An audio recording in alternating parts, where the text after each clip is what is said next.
Mesdames et messieurs, bonsoir et bienvenue à votre émission Questions d'actualité. Et l'actualité cette semaine, c'est bien la rentrée littéraire, 17e édition qui a ouvert ses portes le mardi dernier ici à Bamako sous le thème L'Afrique des jeunes. Rendez-vous incontournable depuis sa création en 2008, la rentrée littéraire du Mali s'impose désormais comme l'un des événements majeurs du paysage culturel africain. Elle rassemble chaque année des écrivains, des universitaires, des artistes et des passionnés de littérature qui se donnent rendez-vous à Bamako pour interroger certains des grands enjeux du continent tout en célébrant la création intellectuelle. Justement, cette édition donne la parole aux jeunes à travers la thématique L'Afrique des jeunes, une occasion de questionner nos imaginaires, nos pensées et nos pratiques au bénéfice d'une jeunesse africaine porteuse d'espérance, d'ouverture et de créativité, pour citer Ibrahim Aya, directeur de la rentrée littéraire. L'Afrique des jeunes entre défis, espoir, désespoir et responsabilité. Nous lançons le débat avec nos trois invités présents justement à Bamako dans le cadre de cette rentrée littéraire. Il s'agit honneur aux dames. D'abord, nous commençons par Pascal Kramer, écrivaine et romancière franco-suisse, conceptrice en publicité. À 20 ans déjà, elle publie ses premiers livres en Suisse, Variations sur une même scène en 82 et Terre féconde en 84, puis Un silence de plus de 10 ans avant Manou, roman publié à Paris et lauréat du prix Michel Dantan en 1996. Les bateaux secs, 11 ans plus tard, Les vivants, prix LIP en 2001. Elle a obtenu en 2017 le Grand Prix suisse de littérature pour l'ensemble de ses œuvres. Et ce n'est pas tout, elle a publié beaucoup d'autres œuvres qui commencent à faire l'objet d'études universitaires. Bonsoir Pascal. Bonsoir. Bienvenue à Bamako. Vous avez failli faire des études en journalisme à un moment donné. Et après, paf, vous avez abandonné. Pourquoi ? Alors en fait, d'abord merci de votre invitation.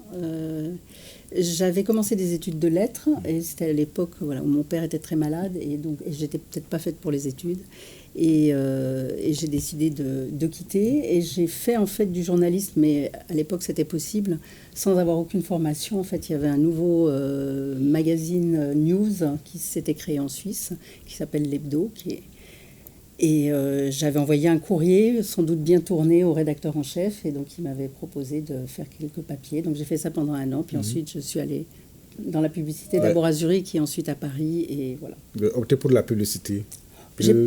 Opter n'est pas le mot exact. J'ai fait ce que j'étais capable de faire, c'est-à-dire écrire sans avoir de formation. C'est vrai que quand je revois mon passé, je me dis que j'ai grandi à une époque où c'était encore possible de se faire sur le tas, sans avoir de formation, sans avoir... et je pense qu'aujourd'hui, c'est vraiment totalement impossible pour les jeunes.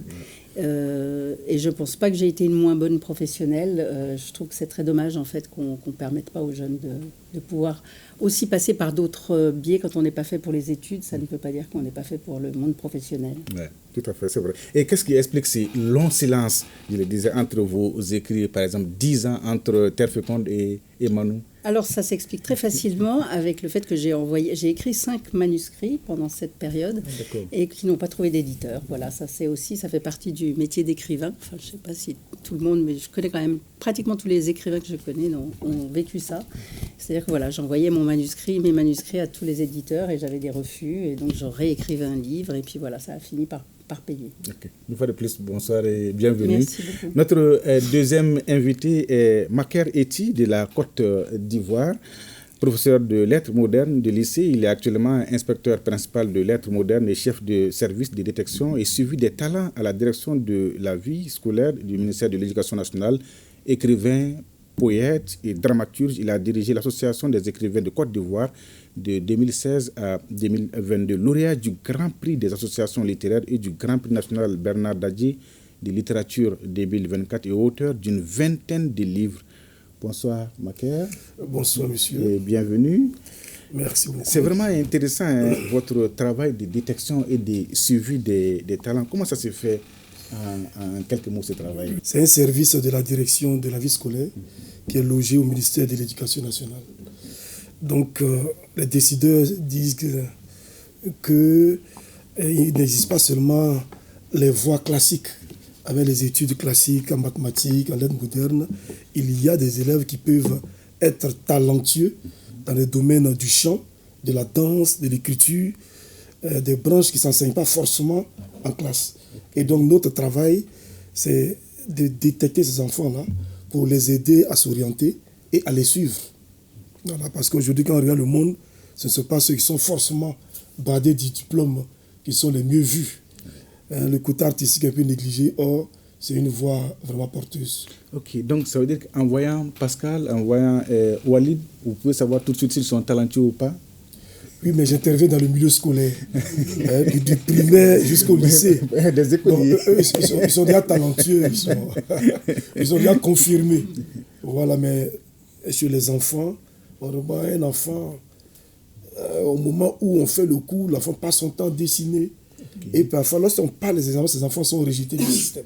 On dit sont les déchets.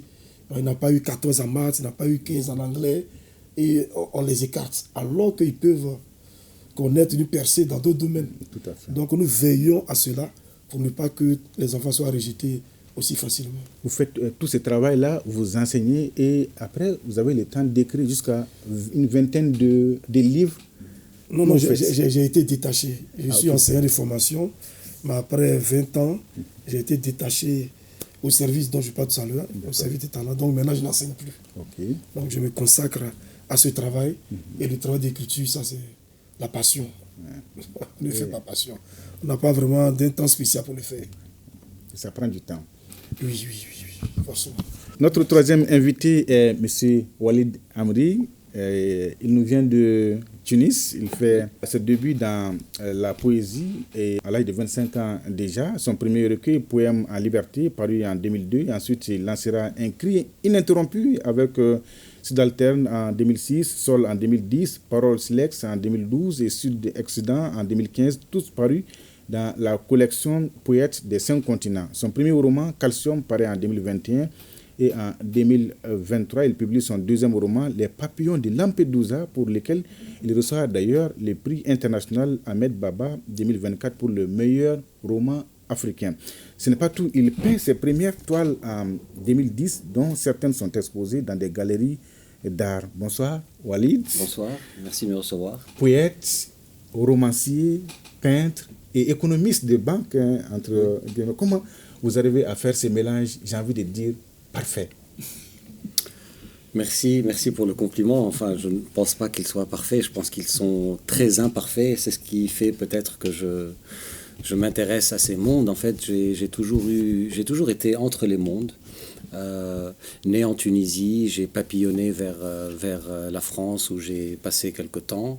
Ensuite, ma mère étant libanaise, je suis aussi allé au Liban. Actuellement, je réside à Dubaï, aux Émirats arabes unis. J'ai toujours été entre les mondes aussi, par exemple, les mondes spirituels. Mon père vient d'une famille musulmane, ma mère vient d'une famille chrétienne. Donc j'ai eu les deux, l'avantage et le bonheur d'être dans ces deux spiritualités aussi, qui se rejoignent beaucoup. Les géographies, les espaces, les temps élastiques, j'ai eu la chance de voyager. Et puis voilà, les mondes, pour moi, les mondes sont faits pour être traversés, pour communiquer les uns avec les autres. Le monde de la banque, le monde de l'économie, et oui, un monde peut-être matérialiste, rigide, qui nous garde les pieds sur terre. Et on a besoin de rêver. On a besoin d'avoir la tête sur les nuages et donc j'avais besoin d'autre chose. Donc j'ai commencé à écrire, à peindre c'est un peu, je me ressource, j'arrive éventuellement à allier ces mondes grâce au fait que je sois impliqué dans ces deux mondes qui communiquent entre eux et je me ressource comme ça. Est-ce qu'on peut vivre entre les mondes et avoir les pieds sur terre? C'est très difficile et franchement, peut-être que je suis très schizophrène. Parfois, j'ai des tiraillements d'ailleurs dans ma personnalité. C'est difficile, mais je pense que c'est la beauté de la chose. Moi, j'aime cette image de l'arbre. L'arbre qui a les racines bien ancrées sur la terre et puis qui a des branches et qui a les feuilles et puis il y a les oiseaux qui se posent sur ces branches. C'est une belle métaphore de la vie. En fait, on a besoin de cet échange vertical, ciel-terre, terre-ciel et puis bien sûr horizontal puisque nous sommes là pour échanger entre les êtres humains. D'ailleurs, c'est la première fois que je viens au Mali. Non seulement j'ai rencontré un espace, bien sûr, mais les espaces sont voilà, figés. Ils ne sont rien sans les êtres qui les peuplent. Et donc j'ai rencontré un peuple, une population, des gens très accueillants, et je suis vraiment ébloui par tant de gentillesse et d'amabilité ici, des gens accueillants, souriants. On voit des gens souriants dans la rue, et ça fait plaisir. Bamako, capitale de l'hospitalité. L'Afrique et du sourire, c'est important. L'Afrique des jeunes, thème de cette 17e édition de la rentrée littéraire. Comprenons l'essence et le poids des mots. D'abord, qu'est-ce qu'être jeune? Qui est jeune et qui ne l'est pas? On va commencer par vous, madame. Bon, c'est une question philosophique très difficile. Alors, je ne sais pas qui répondre. Peut-être que la jeunesse, on est jeune tant qu'on a encore des tas de possibles dans sa vie. C'est peut-être ça ce qui fait que, de possibles, voilà, que rien n'est, que les choses ne sont pas arrêtées. Personnellement, je sais que je suis restée jeune jusque très tard parce que justement ma vie personnelle et professionnelle a rebondi à 30 ans, à 40, à 50, à 60. Donc voilà, je peux me considérer de ce point de vue-là encore comme jeune et d'un autre point de vue encore. Et donc je dirais ça, c'est que tant qu'il y a encore une ouverture et des possibilités, on est jeune. D'accord. Alors Walid, être jeune, c'est un état d'esprit ou simplement une manière d'être au monde? Il y a, je pense, une très belle définition. Enfin, en fait, dans nos échanges pendant la rentrée littéraire du Mali, cette question revenait et donc nous avons eu plusieurs tables rondes. Et quelqu'un a dit, être jeune, c'est rêver. Voilà. Et donc, je pense que voilà, c'est une définition, je pense, qui est très belle. Voilà, ce sont les jeunes, c'est ceux qui rêvent. On rêve à 70 ans, on rêve à 90 ans, on rêve à 10 ans, on rêve à 30 ans. C'est ça la jeunesse, c'est oser. Hein, j'utilise le mot de oser parce qu'il faut parfois, de nos jours aujourd'hui, il faut avoir du courage pour rêver, il faut oser rêver, oser se donner les moyens de rêver et oser le rêve. J'entends toujours dire, voilà, mais ton rêve, mais il est irréalisable, ou ton rêve n'est pas réaliste, mais tu vas te casser la gueule, tu ne vas pas y arriver. Alors que, voilà, par exemple, Les Papillons de Lampedusa, le roman que j'ai écrit, c'est l'histoire de gens qui rêvent. Donc osons nos rêves, osons nous abandonner aux doutes que nos rêves parfois appellent, et allons-y, et rêvons, et soyons fous. Je pense que c'est ça. Il y a, bon, ce n'est pas une folie, c'est pas la démence, c'est ce petit grain, hein, d'essayer de vraiment rêver, de faire des choses extraordinaires, exceptionnelles, et de voilà, nourrir ce rêve et essayer de s'armer pour le concrétiser. Et c'est possible. Ouais. Parfois, certains y arrivent. En tout cas. C'est possible. Macaire, être jeune, c'est pas seulement une question d'âge. Il faut rêver, c'est ça? Oui, tant qu'on rêve, on est jeune. Oui, bien sûr. C'est votre conception. Les biologistes diront que la jeunesse, c'est entre l'enfance et l'âge adulte. Mais nous, en tant qu'écrivains, penseurs, intellectuels, je pense qu'on sort de ce cadre-là. Effectivement, le rêve est important. C'est celui qui se projette dans l'avenir. C'est celui qui pense que tout est encore possible. Et je pense que c'est ça qui fait la jeunesse. Quel que soit l'âge, tant qu'on peut rêver, tant qu'on peut créer, tant que même on peut innover, on se sent toujours jeune. C'est à la fois donc un état d'esprit et une mentalité. Mais dès lors qu'on a des regrets, on veut retourner au passé, on refuse de rêver, on refuse d'aller en avant, ça veut dire qu'on a cessé d'être jeune. Donc même à 30 ans, on peut être vieux, parce qu'on pense que le rêve n'est plus possible. L'horizon est fermé, on est pessimiste, et là, les cheveux blancs commencent à s'accumuler. Et la vieillesse dans la tête encore plus grave, à mon avis. Mais je pense que quand on parle de l'Afrique, notre continent est jeune, il faut toujours penser que ça va bien se passer. Il faut toujours, comme il a dit si bien, cette petite folie, une folie quand même maîtrisée, c'est ça qui nous permet de nous envoler. Quand on ne peut plus s'envoler, c'est fini. Tout est dans la tête, comme vous l'avez dit. Alors, de quelle jeunesse parlons-nous? Quand on dit aujourd'hui, on prend les thèmes de cette rentrée, l'Afrique des jeunes, de quelle jeunesse parlons-nous? On parle de toutes les jeunesses. Moi, bien sûr, en fait, l'idée principale, c'est la jeunesse. Ce sont les jeunes qui ont cette catégorie d'âge. Alors, on a parce que ce que nous voulons, c'est que cette jeunesse, ces jeunes qui ont de 0 à 30 ans, qui ont l'âge jeune, qu'ils réalisent leur potentiel, qu'ils comprennent leur potentiel, mais bien sûr, on s'adresse à toute l'Afrique. Et c'est pour ça que je pense que la beauté de ce thème, c'est qu'il s'adresse aux petits et aux grands. Alors bien sûr, on s'adresse plus aux petits en âge, puisque voilà, ils sont la moitié de la population africaine, ils sont l'avenir de l'Afrique, ils sont le futur, ce sont nos enfants, ce sont nous-mêmes dans notre enfance aussi. Donc on se sent, moi je suis africain, je me sens africain, et voilà, je me vois dans ces destinées, dans ces histoires. Donc je pense que voilà, ça englobe tout le monde, bien sûr avec un focus particulier pour les enfants. Je pose la question parce que la notion de jeunesse souvent semble tellement vague qu'on se pose mille et une questions en fait. Mais en tout cas, nous, quand on arrive d'Occident et qu'on arrive dans une ville comme Bamako, on comprend ce que c'est que la jeunesse. C'est vraiment des villes pleines de jeunesse et ça se voit, ça se sent à tous les carrefours. Et à propos de la jeunesse africaine, ce que j'ai envie de dire, elle a quand même quelque chose de très particulier, c'est qu'elle est à peu près partout dans le monde. On la voit partout. Moi, les jeunes que je vois là sur leur mobilette ou sur leur scooter, je les vois à Paris exactement les mêmes.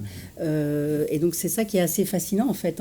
Je réalise à l'instant qu'en fait la jeunesse africaine, elle est en train de conquérir le monde. Ok. Alors entre impatience, on l'a dit, entre impatience, révolte, espoir et engagement, on voit que Makari, comment percevez-vous les jeunes Africains aujourd'hui? Est-ce une force de changement ou une génération marginalisée ou incomprise? Oui, c'est une question vraiment difficile. L'Afrique est jeune, la population majoritaire, c'est la jeunesse. Même dans la question de quelle jeunesse parlons-nous, la question elle-même porte une inquiétude. Est-ce la jeunesse qu'on voit tous les jours? Est-ce pas cette jeunesse qui quitte l'Afrique, qui est au bord de la Méditerranée, qui traverse, qui meurt même? C'est pas cette jeunesse aussi qu'on utilise à des fins politiques et tout le monde s'inquiète. Donc finalement, de quelle jeunesse parlons-nous? Voilà. Donc, effectivement, concernant cette jeunesse, ce que nous, les adultes, même si je me sens très jeune, on attend que cette jeunesse, effectivement, prenne toute sa place. Qu'elle n'attende pas qu'on lui fasse la passe pour utiliser un terme sportif. Souvent, on pense qu'à un moment donné, les adultes vont prendre une décision pour dire désormais, les jeunes, voici votre part de responsabilité, voici votre part de pouvoir. Non, je pense que les choses ne vont pas se passer ici. Les jeunes doivent se battre pour s'affirmer sur plusieurs plans, surtout dans le milieu des arts. Il y a Michael Jackson, Bob Marley, Bruce Lee, Elvis Presley. Tous ceux-là, vous verrez qu'ils ont la trentaine. Et ils ont conquis le monde. Voilà, ce n'est pas des adultes qui ont décidé à leur place, c'est eux-mêmes qui ont décidé de prendre leur place. Et même sur le plan politique, on peut même trouver des exemples comme ça. Donc pour moi, la jeunesse doit se battre, elle ne doit pas attendre que tout tombe. C'est une force de changement. Oui, c'est une force de changement, mais cette force doit prendre conscience de sa force. C'est comme le peuple. Il y a un point intéressant qui a été évoqué, une question qui a été posée par un des jeunes. Il a dit, quelles sont les stratégies pour les jeunes, par exemple, pour qu'ils lisent ou qu'ils... Et c'est frappant de voir que, voilà, en fait, votre idée est très intéressante. Ils attendent, et c'est ça ce qui est parfois un peu malheureux, c'est que nos jeunes attendent une stratégie ou attendent qu'ils soient invités à rêver ou à entreprendre ou à faire. Et donc, ce que vous dites est très important. L'élan viendrait d'eux. Il ne faut pas attendre de stratégie. La stratégie, c'est toi qui l'as créée. Tu es jeune, tu l'as en toi. Tu as envie de faire quelque chose, tu rêves et fais ce que tu as envie de faire. Agis, lis. Par exemple, voilà, je pense que la rentrée littéraire, c'est une grande occasion de lire, de découvrir les livres. Et pour moi, c'est une des solutions, des grandes solutions pour nous aujourd'hui, l'éducation. Encourager les enfants à lire et surtout, à lire surtout ce qui les intéresse, sur ce qui les passionne. Et c'est de là que viendront des idées d'entrepreneuriat. C'est l'entrepreneuriat, à mon avis, le cœur. Et l'Afrique peut tellement entreprendre. Je reviens sur l'idée de potentiel. C'est l'iceberg. Le potentiel, on a l'idée d'1%. de notre potentiel. Mais en fait, les 99% sont là. Et ils ont les bras ouverts. Ouais.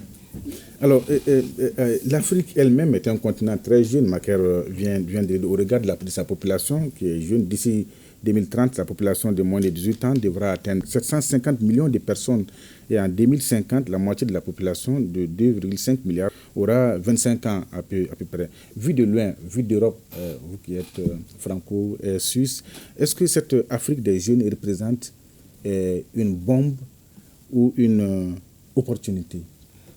Sûrement une opportunité, enfin j'ai envie de croire ça, mais il faudrait, parce que tout à l'heure on a dit voilà, il faut qu'ils saisissent leur propre chance, il faut mais ils sont empêchés. C'est ça qui est quand même très frappant. On a eu hier un débat à l'Institut français où justement pourquoi migrent-ils. Et il y avait un jeune qui est intervenu et qui a dit oui, mais moi je viens de la région de Caille et en fait il y a une tradition, les jeunes doivent partir pour mûrir, pour faire leurs expériences. Et je réalisais, mais nos jeunes aussi, c'est-à-dire que les jeunes européens, américains, ils vont passer une année aux États-Unis, une année en Italie, une année au Canada. On leur laisse faire ça et c'est comme ça qu'ils découvrent leur potentiel, ils voient autre chose, ils découvrent d'autres façons de faire et c'est ça qui les grandit. Et les jeunes Africains, ils ont quasiment, enfin c'est extrêmement difficile d'avoir des visas. Donc ils sont empêchés. Et on se disait ça en rentrant un peu sur le ton de la plaisanterie, pourquoi migrent-ils? Parce qu'on les en empêche. Il y a cette espèce d'obsession qui vont nous envahir du côté européen, occidental. Et c'est terrible parce que du coup, ils migrent, ils viennent dans des conditions effroyables, on l'a évoqué tout à l'heure, et une fois qu'ils sont arrivés, ils sont dans des conditions encore plus effroyables. Et c'est vraiment, nous, ça nous déchire le cœur. Moi, je suis une militante pour un droit universel à migrer parce que je ne vois pas comment est-ce qu'on peut continuer sur une planète avec tous ces jeunes qui vont arriver en leur disant ok, très bien, mais vous restez enfermés chez vous, c'est pas possible. Ouais. Vous parlez de migration, c'est vraiment un gros défi aujourd'hui en Afrique. Dans Les Papillons de Lampedusa, justement, Walid dépeint les drames de cette traversée des jeunes. Je vous donne un extrait pour mieux comprendre. Il est minuit passé par une nuit estivale sur une côte d'Afrique du Nord. Ils avancent dans le noir épais. Ils viennent de partout et de nulle part. Ils se rejoignent, se regroupent, font corps. Ils ne se connaissent pas, mais leur pas, leur démarche qui est exactement la même, les unit comme une famille. Ils sont les fils et les filles de la traversée. Ils avancent vers un radeau de bois ou de pierre, tout doucement, attirés par la mer comme des papillons sont attirés par le feu. C'est vraiment une radioscopie d'une traversée à l'heure où la question migratoire n'a jamais été aussi pressante, Walid. Alors, dites-nous, pourquoi migrent-ils, les jeunes? C'est la question au centre de cet ouvrage. C'est un peu, pratiquement pour moi, une obsession, une question qui m'a obsédé, qui m'a empêché de dormir pendant de longues nuits. Et je ne sais pas si, à ce jour, ce livre cette histoire répond à cette question, pourquoi migrent-ils? Et en fait, bien sûr, il y a toutes les raisons que nous connaissons, que nous lisons. Ils migrent pour des raisons économiques essentiellement parfois. Ils fuient la misère, ils n'ont pas d'emploi. Parfois, ils fuient des guerres puisque dans leur pays il y a des guerres. Nous parlons maintenant de plus en plus d'exilés climatiques ou des gens qui partent à cause du climat, de la sécheresse. Ils ne peuvent plus exploiter leurs terres à cause des exclusions parce qu'ils sont rejetés. Il est question dans ce livre un des personnages, Amel, elle est enceinte, mais elle a eu un bébé hors mariage, donc sa famille la rejette. Elle lui dit non, ce n'est pas selon les conventions sociales, donc elle est congédiée de sa famille, de son pays. Donc les raisons sont multiples. Et en fait, voilà, l'idée de ce roman, c'était justement répondre à cette question centrale dans toute sa diversité et essayer de comprendre la force qu'il puise, cette force magique, mystérieuse. En fait, c'est pour ça que j'utilise un peu l'image des papillons qui ont la traversée dans leur gène. Les papillons migrent. Nous sommes tous des papillons migrateurs quelque part. Nous sommes les arrière-petits-fils et petites-filles de migrateurs. L'homme a toujours migré. Les papillons migrent de l'Amérique du Sud vers le Nord, etc., partout dans le monde. Comment cet être aussi fragile, qui pèse 2 grammes, qui fait 6 cm de hauteur, peut traverser la mer, peut traverser les tempêtes, d'où puise-t-il son énergie? Voilà la question, je dirais, voilà, j'utilise encore le mot obsession. Et c'est notre histoire, c'est l'histoire de chaque être humain qui, quelque part, se cherche. C'est une quête de soi, en fait, c'est une traversée de soi, c'est une traversée de notre condition. Ils cherchent qui ils sont, ils s'affirment au monde en rêvant. Donc pourquoi migrent-ils? Moi je dirais, j'ai envie de dire, pour le rêve, pour se découvrir, pour se traverser soi-même. Ils ne traversent pas que les éléments. Donc, et voilà, cette idée de résilience dans la fragilité, c'est ce qui m'a plu dans cette aventure. Et donc, voilà, encore une fois, j'essaye de mieux les connaître, puisque quand on parle de migrants, et je n'aime pas ce terme, les traverseurs, ils sont pour moi. Qui sont-ils? Ils sont une masse de gens, alors que les papillons sont uniques. Chaque papillon est unique. Il a des ailes et voilà, les couleurs, les formes de son aile. Et donc, ce qui m'intéresse, c'est leur histoire propre. Chacun d'entre nous a son histoire, a son enfance, a son bagage, a ses idées, a ses rêves. Et ce sont ces rêves-là que je veux. Donc, voilà, donc il y a 8 personnages. Et voilà, ça nous éclaire sur qui ils sont et pourquoi chacun est parti. Il y en a même qui partent parce que leurs enfants sont partis. Ils vont les chercher.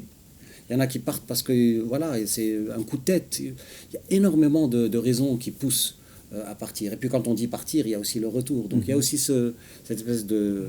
Voilà, il y en a aussi qui partent pour ne plus revenir. Pour ne plus revenir. L'Afrique des jeunes, Macaire, et cette bonne partie de cette jeunesse qui veut partir de l'Afrique. Est-ce que, quelque part, il n'y a pas un problème? Oui, effectivement, il y a un problème. Ils l'ont dit et si bien dit. Les raisons ont été égrenées, les raisons climatiques, économiques, politiques, la guerre, la pauvreté, la sécheresse. Mais je pense qu'il faut voir de l'autre côté aussi. Parce que parmi toute cette masse, il y a certains, parmi les jeunes, qui n'ont même pas ce problème. C'est-à-dire ils n'ont pas de problème climatique, ils n'ont pas de problème mais qui veulent quand même partir.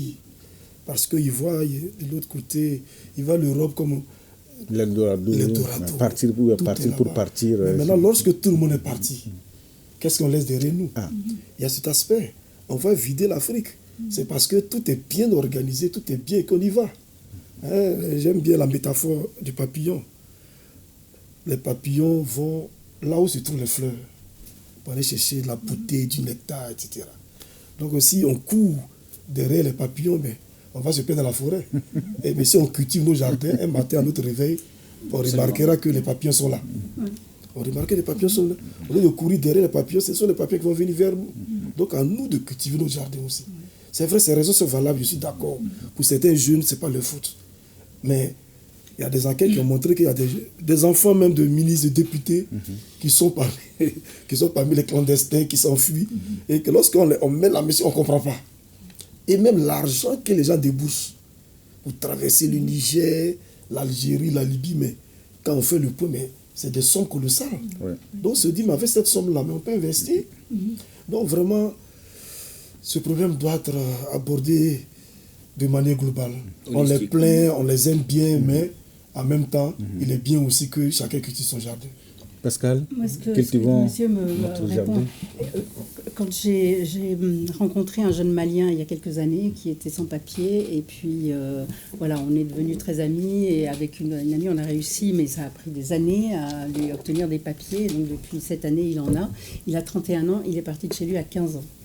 Et quand je lui ai dit que j'allais participer hier à ce débat à l'Institut français sur pourquoi migrent-ils, je lui ai dit, est-ce que tu as quelque chose à dire à tes copains maliens?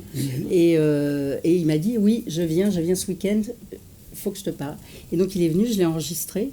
Et il me raconte alors son parcours. Donc il est parti à 15 ans, il est passé par la Mauritanie 2 ans, l'Algérie 2 ans, la Libye, à chaque fois des histoires de torture, de maltraitance, etc.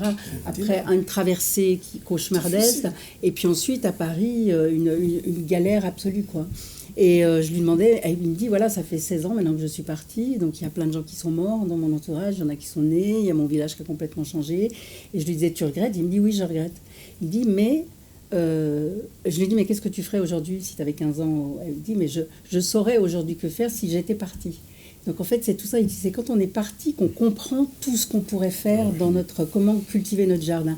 Et il dit à l'époque, nos parents disaient, mais ça vaut pas la peine de faire de l'élevage ou de la culture parce que ça rapporte plus d'avoir quelqu'un en Occident. Mais en fait, il dit aujourd'hui, on a plein. Et alors, ce que je trouvais très encourageant, c'est qu'il dit qu'il connaît plein de jeunes qui maintenant font de la culture, font de l'élevage ou montent des petites boutiques. Et puis que finalement, ils gagnent beaucoup plus que ceux qui sont en Europe. Ceux qui sont en Europe, ils se sacrifient pour leur famille. Ils envoient tout, il ne leur reste plus rien. La vie est chère en Europe, ils sont maltraités, c'est vraiment terrible. Ça, on le dit peut-être pas assez parce que même eux, ils ont la pudeur de ne pas le dire à leur famille.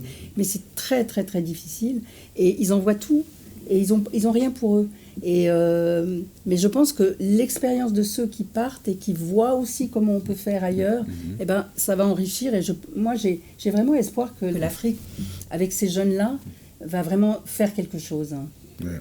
Okay. Alors, l'autre question fondamentale, c'est la confiance, surtout pour les jeunes qui sont restés, ceux qui n'aspirent même pas à sortir, c'est la confiance. Est-ce qu'on ose faire confiance à cette jeunesse-là? Ça nous amène à poser la question de l'accès des jeunes aux sphères décisionnelles.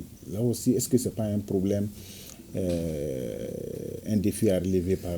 Non, oui, c'est totalement vrai, c'est un problème.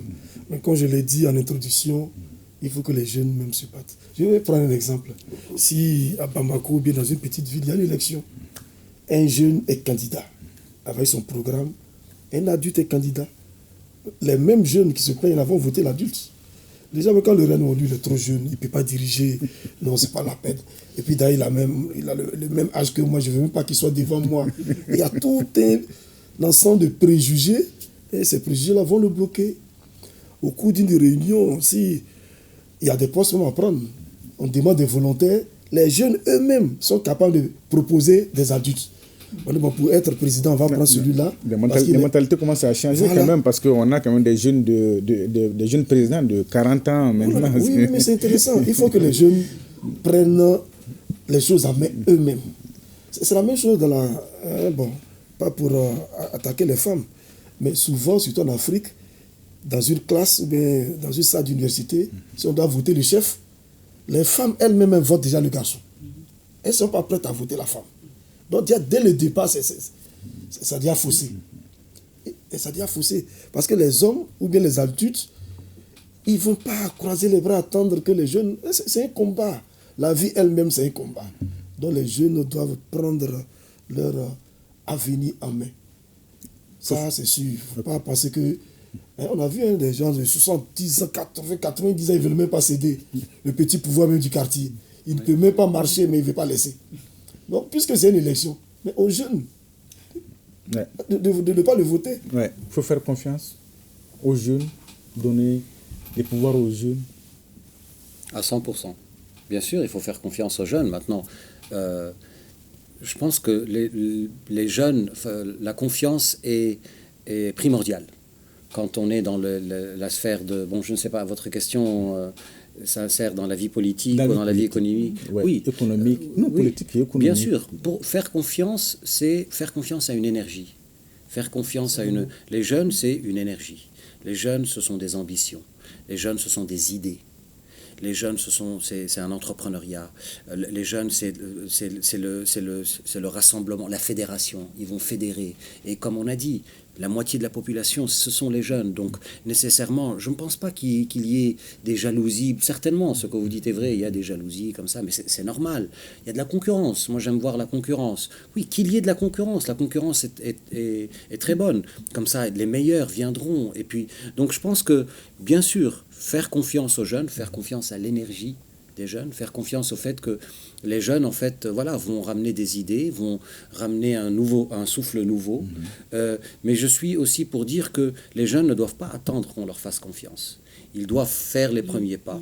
Et ils doivent, on parlait tout à l'heure de l'environnement, par exemple, de tout ce qui est déchets, etc. Et si chacun s'occupait devant sa maison, et si chacun nettoyait devant sa maison, eh bien, on aurait déjà un environnement meilleur. Okay. Oui, parce qu'il ne faut jamais oublier qu'on peut faire des tas de choses, déplacer des montagnes en dehors des lieux de pouvoir et de... Voilà, il faut l'apprendre, il faut soi-même... Je me souviens un jour, j'écoutais RFI, C'était une émission sur l'Afrique où les jeunes pouvaient, les personnes pouvaient appeler. Et donc un auditeur appelle, il se plaignait du gouvernement, etc. Puis juste après, l'auditeur d'après dit « Mais je vais dire à mon camarade, oublie tes gouvernements, arrêtons de nous plaindre, fais des choses, on peut faire des tas de choses, on peut créer des associations, je me souviens près de Dakar, il y avait une plage qui était entièrement couverte de déchets, qui était une déchetterie, les habitants ont décidé de la nettoyer, maintenant c'est un parc pour enfants, on peut faire beaucoup de choses en dehors des lieux de pouvoir. Okay. Alors, présenté souvent comme un espoir, on l'a dit, pour l'avenir, la jeunesse africaine aujourd'hui est aussi la première victime des crises qui frappent le continent. Si vous voyez un peu l'actualité, qu'elle soit politique, économique ou sociale, c'est comme si je disais jeunesse, espoir et jeunesse victime en même temps. Est-ce que vous voyez la contradiction aujourd'hui? Oui, je la vois. Elle est, j'allais dire même sacrifiée dans les moments difficiles. C'est l'énergie, comme il a dit. Et lorsqu'il y a des crises, on a besoin des gens qui ont l'énergie. Et parfois, eux-mêmes se proposent. Et puis on les utilise. C'est comme lorsque des gens sont en fuite et qu'il y a une crise. Les vieillards et les femmes sont déjà affaiblis. Si dans cette course, il faut sacrifier des gens, c'est les premières victimes. Mais là où il faut se battre, on a besoin des gens qui ont la force, qui ont besoin d'énergie. Mais c'est les jeunes qui seront sacrifiés. Malheureusement, c'est la vérité. Et dans tous les pays africains, ça arrive. Il suffit d'une marche. Ceux qui sont devant, ce sont les jeunes. Il suffit même, on les voit à la télévision, partout, même hors de l'Afrique. Les jeunes vont jusqu'à monter même sur l'arme, le char. C'est pour ça qu'on dit non, le char. Un jeune peut monter dessus. Bon, c'est vrai que c'est une preuve de bravoure, d'audace. Ça exprime cette soif de changement. Mais en même temps, on subit de grandes pertes. Et lorsqu'on fait le point, les plus sacrifiés, ce sont les jeunes. C'est malheureusement vrai. Mais... Ouais. Alors, ça me rappelle irréel et délicieux. Ça me rappelle cette histoire entre Manu et Ivan. C'est le premier livre que j'ai réussi après tous ces déboires avec l'édition française. J'avais fini par pouvoir le publier et donc ça m'a vraiment lancé. Donc ça a été un marchepied formidable. D'accord. Et c'est un livre de jeunesse, vu qu'on parle de jeunesse, c'est vraiment un livre de jeunesse. Voilà. Que je ne renie pas d'ailleurs. On parle d'énergie, on parle de bravoure, de courage. Oui, mais aussi de désobéissance. De désobéissance. Grosses bêtises, oui. Donc voilà. Dans tous mes livres d'ailleurs, il y a un peu de désobéissance. Mais je pense qu'il en faut. Et c'est ça la jeunesse aussi. Voilà, c'est ça. Ben oui. Alors ça aussi, je crois que c'est même maintenant les neurologues vous expliquent que c'est vraiment, à l'adolescence, on a vraiment un cerveau et on a la fonction détection du danger qui est affaiblie, celle de l'énergie. Non, il y a vraiment un truc qui fait qu'on n'a pas peur, qu'on y va et je pense que c'est vraiment nécessaire parce que c'est l'époque où il faut qu'on transgresse, qu'on s'affirme soi par rapport à ce qu'on nous a enseigné, ce qu'on nous a appris. Et donc on a cette espèce, vraiment biologiquement presque, cette capacité-là, parce que la peur n'existe plus. Oui, parfois rêver, c'est désobéir. Rêver, c'est désobéir. Ils appellent ça une crise de la jeunesse. Vous l'évoquez dans vos écrits. Oui, alors vous parlez de quoi exactement? La désobéissance? Oui, ça fait partie de la crise de la jeunesse. Oui. C'est normal. Alors justement, ce sont des systèmes. Alors pour moi, ce sont les valeurs qui sont importantes. La première des valeurs est la liberté. La deuxième des valeurs est la justice. Alors, quand nous sommes dans un système, qu'il soit scolaire, politique, social, où la liberté est brimée, où il y a de l'injustice, forcément vous allez avoir de la désobéissance. Et moi, je ne la vois pas comme de la désobéissance. Nous devrions la voir comme de la rébellion, comme de la révolution, comme une lutte pour... Et nous voyons partout dans le monde comment est-ce que l'humanité évolue. Et donc c'est ça la jeunesse. On parlait d'énergie. Cette capacité, cette énergie à voir ce qui se passe. Moi, par exemple, je suis tunisien. Vous voyez les printemps arabes et vous voyez comment ça a commencé en Tunisie. Et quelle énergie, quel élan, quelle rage de ces jeunes qui sont allés dans la rue et qui ont créé le changement. Donc, les vies changent grâce à ces mouvements d'énergie, ces élans pour la liberté et la justice. Pour moi, ces valeurs sont absolument centrales. Et donc, les jeunes, et on en parlait tout à l'heure avec Pascal, les jeunes, vous pouvez leur mettre des barrières pour qu'ils ne voyagent pas ou qu'ils ne partent pas, ou pas que les jeunes, les hommes, eh bien, ils les franchiront, quelles que soient ces barrières, qu'elles soient d'acier ou de carton, avec des règles, avec la police, avec l'armée, ils les franchiront. Et ces valeurs-là, vous les évoquez dans vos ouvrages. On va vous permettre de lire, si vous permettez, oui. Un extrait. Alors, je vous lis un extrait qui est, en fait, Lampedusa. Voilà, qui est extrait de mon roman Les Papillons de Lampedusa. C'est Zina qui parle. Alors, Zina c'est une petite Syrienne qui a 10 ans, donc qui traverse la Méditerranée parce qu'elle fuit la guerre en Syrie. Et vous allez voir que son point de vue est assez intéressant. Un été, dans mon village, avant la guerre, des enfants sont venus dans des bus scolaires bondés. C'était des colonies de vacances. Ils sont venus d'un autre pays avec leurs moniteurs. Ils se sont installés dans le gymnase de notre école. Ils parlaient une langue inconnue et ils criaient et couraient dans tous les sens. Ils chantaient leurs chansons et faisaient leurs jeux bruyants dans la cour. La balle aux prisonniers, je crois. Les garçons du village ont construit des petites tire-boulettes pour leur dégommer le derrière depuis les arbres de la cour ou en haut du mur. On attendait qu'ils partent parce que leur présence était devenue insupportable. Et pour moi, juste l'idée que les enfants de l'île pourraient penser la même chose de nous me rend triste. Moi, j'aimerais leur dire « On ne fera pas de bruit. On ne jouera pas à la balle aux prisonniers ou à la marelle. On vous laissera passer en premier pour la balançoire et la barbe à papa. Et on en demandera uniquement s'il en reste. On essaiera de parler leur langue et on leur apportera la nôtre. Et on leur apprendra, la nôtre. On jouera ensemble à l'élastique ou autre. Mais quand même, je sais qu'ils construiront ces tire-boulettes et ils les cacheront dans leurs poches au cas où la situation se corse. Et ils attendront impatiemment le jour où on partira. On ne peut pas leur en vouloir. En tout cas, moi, je leur dirai, j'ai une maison. Je ne viens pas pour vous prendre la vôtre. Donc ce passage... C'est un enfant de 10 ans. C'est un enfant de 10 ans qui, en fait, qui va à Lampedusa et qui dit aux habitants de Lampedusa, mais je ne viens pas pour vous prendre votre maison. Et elle parle de cette expérience où elle a eu des étrangers qui sont allés en Syrie, et elle a eu ce sentiment comme ça de, voilà, ces étrangers, qu'est-ce qu'ils viennent faire, etc. Et après, elle s'est mise à leur place, et elle s'est dit, mais finalement, moi, je suis comme ces étrangers-là, et je veux dire aux habitants de l'Europe que je ne viens pas leur prendre leur maison. Ça nous renvoie quand même quelque part au roman de Macaire pour le bonheur des miens, et cette œuvre éducative qui fait prendre aussi conscience à tous en mettant en exergue bien sûr la grandeur et la dignité africaine. Quelle voie tracer aujourd'hui pour le bonheur de la jeunesse? Avant même de répondre à la question, il y a l'idée de désobéissance au niveau des jeunes qui m'a fait réfléchir, et il a tellement bien réagi, cette énergie qu'on ne peut pas bloquer, qu'on ne peut pas enfermer. Elle a besoin de s'exprimer. Quelles que soient les barrières, les frontières, arrivé un moment, il faut que tout explose. Et ça, ce n'est pas seulement jeune, mais c'est même humain. L'homme a besoin de sortir de son carcan.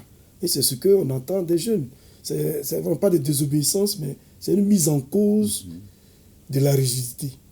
Des règles immuables qui sont là, on ne bouge pas, on les supporte, on les subit, mais à un moment, on se rend compte qu'il faut franchir le pas. Il faut dépasser cela pour aller de l'avant. Maintenant, concernant mon roman, c'est un roman qui met en scène une jeune fille qui, en raison de la situation précaire de ses parents, qui s'est sacrifiée.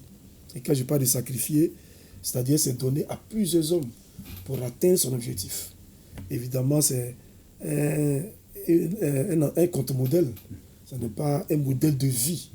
Mais en réalité, elle est victime d'une situation qui fait, de la même façon que les gens décident de traverser la Méditerranée ou bien le désert, elle a choisi une voie que tout le monde condamne, mais personne ne cherche à voir pourquoi elle a choisi cette voie-là. Et de l'extérieur, évidemment, on juge. Bon, cette jeune fille, elle est on l'étiquette, on la taxe d'être même une prostituée. Mais la cause de ce cheminement-là, parfois, n'est pas abordée. Et elle dit, ce que je fais, ce que vous condamnez, tous les sacrifices que je consens, c'est pour le bonheur des miens.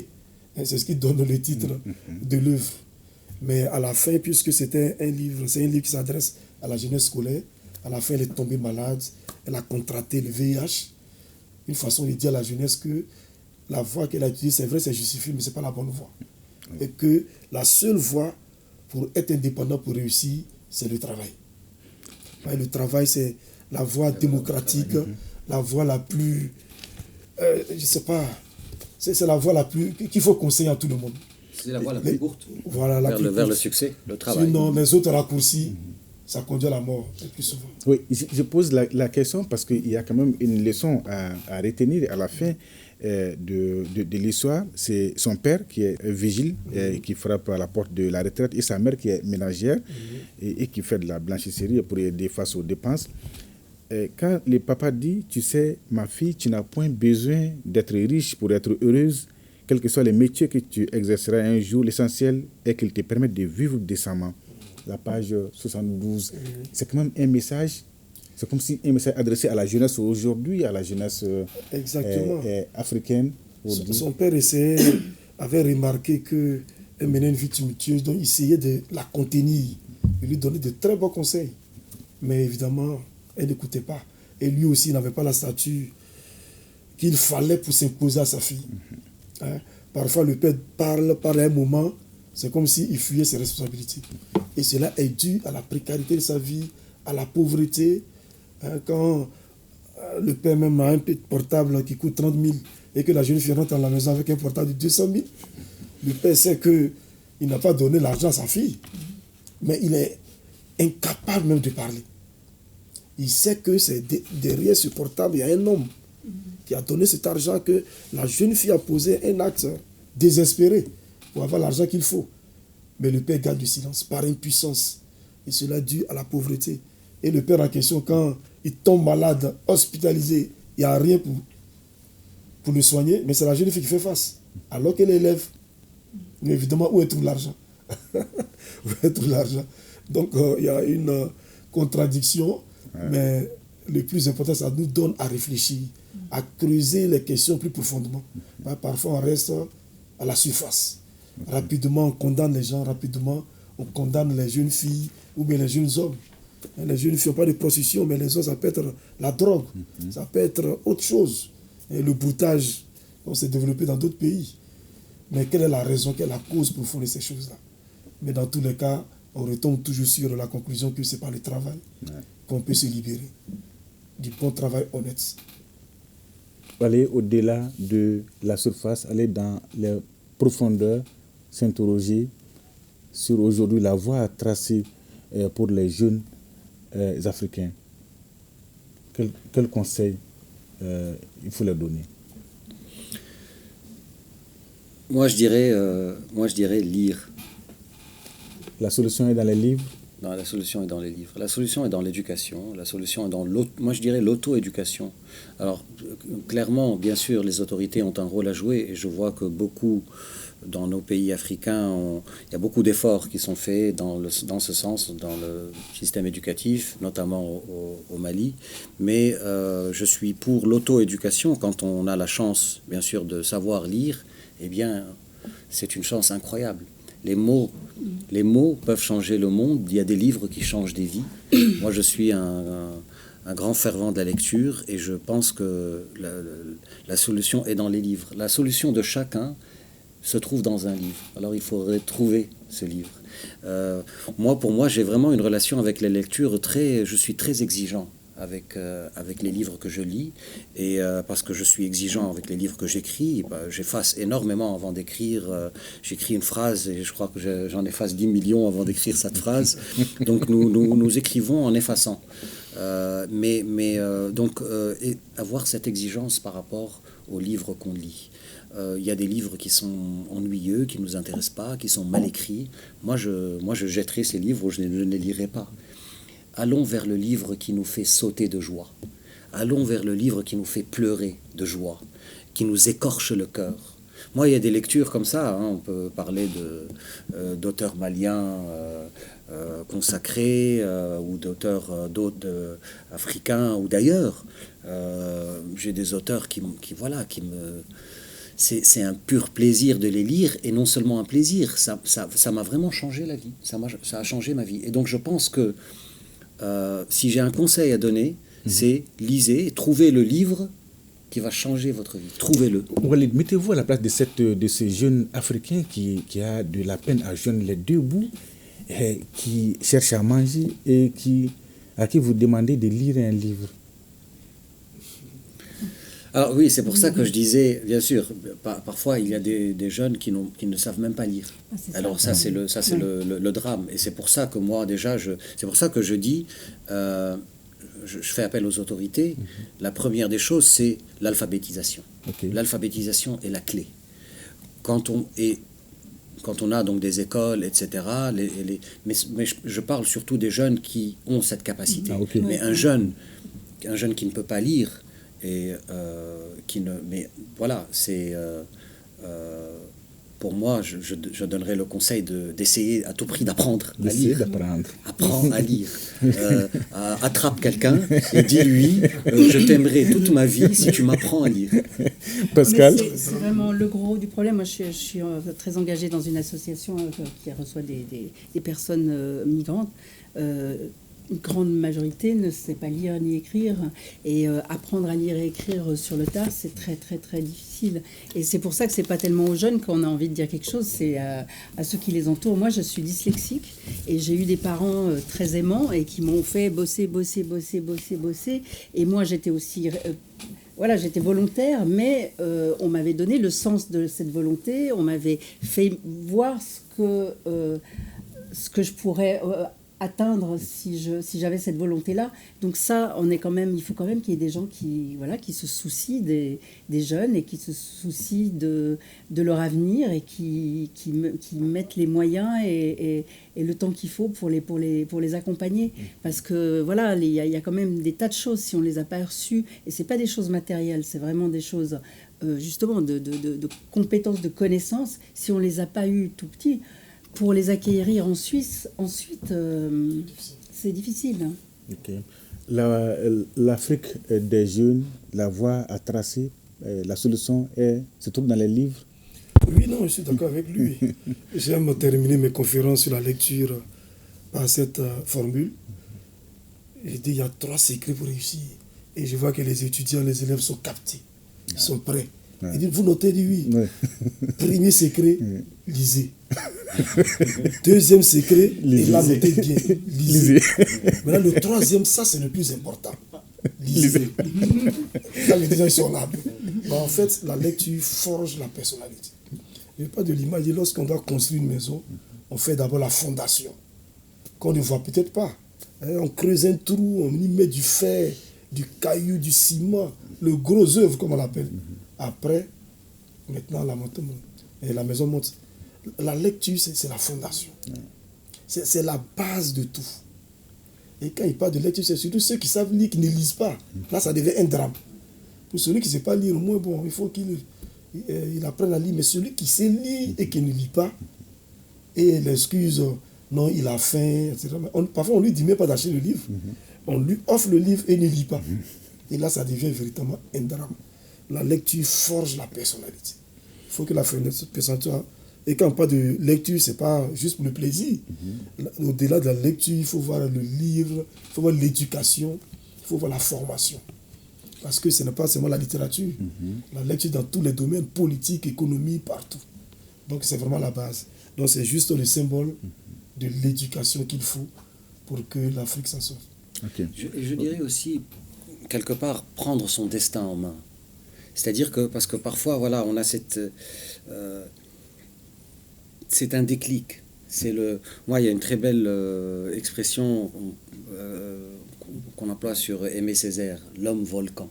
L'homme volcan. Ouais. C'est ça, c'est être dans cette situation de volcan. Je vais affirmer ma personnalité, affirmer mon être. bien sûr, par la lecture, mais pas attendre qu'on vienne me secourir ou m'aider. Je suis analphabète, je trouve un truc. J'ai un sursaut de survie. Et c'est ça, je pense, que dans nos écrits différents, dans nos romans, ce qu'on essaye de... Voilà, ce sont ces idées, ces allégories, ces traversées, ces rêves, cette renaissance, cette quête de soi. C'est prendre son destin en main et agir pour soi avec les outils qu'on a. Si on n'a pas les outils des mots et qu'on ne peut pas lire, il y a d'autres outils. C'est ça, c'est l'homme volcan. Ouais, l'homme volcan. Bon. Alors, on va faire un dernier tour de table, on est presque à la fin de cette émission, un dernier tour de table sur la jeunesse et l'avenir du continent africain. Vous avez bon espoir? On va commencer par Pascal. Oui, moi je crois de façon... vous croyez en la jeunesse africaine? Plus nombreux et donc voilà, le pouvoir sera à vous. Donc, oui, j'ai bon espoir. J'ai bon espoir, mais il faut que tout le monde y mette du sien quand même. Et puis j'espère que de notre côté à nous, on comprenne que ce soit ça et qu'on les laisse vivre, rêver et venir et repartir quand ils veulent. Okay. Maker, vous croyez en la jeunesse africaine? Oui, totalement. Je suis optimiste par nature. J'ai foi en cette jeunesse et je pense que nous sommes dans une phase de, j'allais dire quoi, de soubresaut, ces départs, cette souffrance, ces pertes, tout ça, c'est comme un parcours initiatique. Et je pense qu'il va arriver un moment où peut-être on aura droit au mouvement inverse. Un sursaut, tous ceux qui sont partis disent, bon, trop c'est trop, rentrons chez nous pour cultiver notre jardin. Et je pense que ça va arriver. Plus il y a la souffrance, plus il y a des crises, plus l'homme réfléchit, l'homme se surpasse. Donc nous sommes dans un moment de transition, à mon avis. Même les pays que nous envions ont connu quand même des moments difficiles, des révolutions. Et l'Afrique va connaître ce réveil-là. C'est ce que je pense. Et ça passe par le travail. Et en Côte d'Ivoire, le grand Bernard Dadier dit, le travail, après le travail, l'indépendance. N'être à l'achat de personnes, telle doit être la devise de la nouvelle génération. Le travail au début et à la fin. Le président malien disait dès ses premières heures au pouvoir que si j'échoue, c'est la jeunesse malienne qui aura échoué. Est-ce que c'est un discours galvanisant, de remise en cause qui peut porter fruit demain, après-demain? Si j'échoue, c'est la jeunesse malienne qui aura échoué. Oui, bon, enfin, oui, enfin, pour moi, un échec, c'est une occasion d'apprendre. Et l'échec fait partie de notre vie au quotidien. On ne doit pas rejeter l'échec. Parfois, nous échouons. L'idée que je garde, c'est qu'il faut continuer. C'est une façon de dire à la jeunesse, on n'a pas le droit à l'échec. Oui. Voilà. Bon, on n'a pas le droit à l'échec, oui, mais je pense que... demander le soutien de toute la jeunesse. C'est ce message-là qu'il faut porter à la jeunesse africaine aujourd'hui pour relever les défis. Oui, bien sûr. Je pense que c'est aussi une question de conscience. Aujourd'hui, les jeunes sur notre continent sont de plus en plus conscients, sont de plus en plus conscients de leur potentiel, de leur énergie, de ce qu'ils peuvent faire. Et donc... je ne pense pas qu'il soit question d'échec. Il peut y avoir des accidents. Les accidents sont... Des parcours. Voilà, de parcours. Mais voilà, l'Afrique, moi j'en parlais hier, l'Afrique c'est le berceau du monde. L'homme est né en Afrique, l'humain. Et c'est de l'Afrique qu'il a papillonné un peu partout dans le monde. Et je pense que voilà, c'est le continent d'où la vie a émergé. Et c'est un continent plein de vie, plein de ressources. Il y a les ressources minières, etc. Mais pour moi, la première ressource, c'est l'homme. Alors, l'Afrique des jeunes, l'espoir est permis. C'est donc tout pour ce débat. Question d'actualité sur la rentrée littéraire 2025 avec comme thème l'Afrique des jeunes. Véritable plateforme pour les jeunes de s'exprimer, de partager leurs expériences et de contribuer à la construction d'une Afrique nouvelle. Merci à tous nos invités pour les débats enrichissants. On a beaucoup appris avec vous. Merci à vous aussi, chers téléspectateurs, d'avoir célébré avec nous les livres, les mots et les idées. Grand merci à toute l'équipe de production dirigée par Djakaridja Kone Djaki et à la coordination Sera Bachile et Haridjouma Tina. Une fois de plus, merci de votre fidélité et Bonne suite de programme sur ORTM 1. Bonsoir.